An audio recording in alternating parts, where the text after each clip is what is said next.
BJP పెద్దలను కలిసేందుకు ఢిల్లీకి వెళ్తున్న టీడీపీ అధినేత చంద్రబాబుపై ఏపీ మంత్రి రోజా సంచలన కామెంట్స్ చేశారు. అధికారం కోసం ఎవరికాలు పట్టుకోవడానికైనా సిద్ధపడతారని, దేశంలోనే ఆయన డర్టీ పొలిటీషియన్ అని తీవ్ర వ్యాఖ్యలు చేశారు. మోదీ సీఎంగా పనికిరారని, ప్రధానిగా పనికిరారని చంద్రబాబు ఎన్నో రకాలుగా మాట్లాడారన్నారు. అంతేకాదు, మోదీ ఏపీకి వచ్చినప్పుడు టీడీపీ శ్రేణులు నల్ల జెండాలను ఎగిరేయడాన్ని మోదీ మర్చిపోయి ఉండరని తాను అనుకుంటున్నానన్నారు. కేంద్ర హోంమంత్రి అమిత్ షా తిరుమలకు వచ్చినప్పుడు ఆయన కారు మీద రాళ్లు వేయించిన చరిత్ర చంద్రబాబుదని రోజా దుయ్యబట్టారు. బీజేపీతో ఉన్నప్పుడు సొంత లాభాలను చూసుకుని ఆ తర్వాత కాంగ్రెస్ తో చేతులు కలిపారని, ఇప్పుడు మళ్లీ బీజేపీతో కలిసేందుకు వెళ్తున్నారని విమర్శించారు.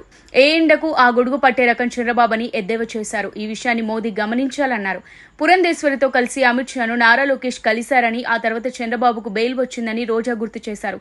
ఇద్దరి మధ్య ఏ ఒప్పందం కుదిరిందో వాళ్లే చెప్పాలన్నారు. చంద్రబాబుతో కలవడం వల్ల ముమ్మాటికి బీజేపీకి తీవ్ర నష్టమని హెచ్చరించారు.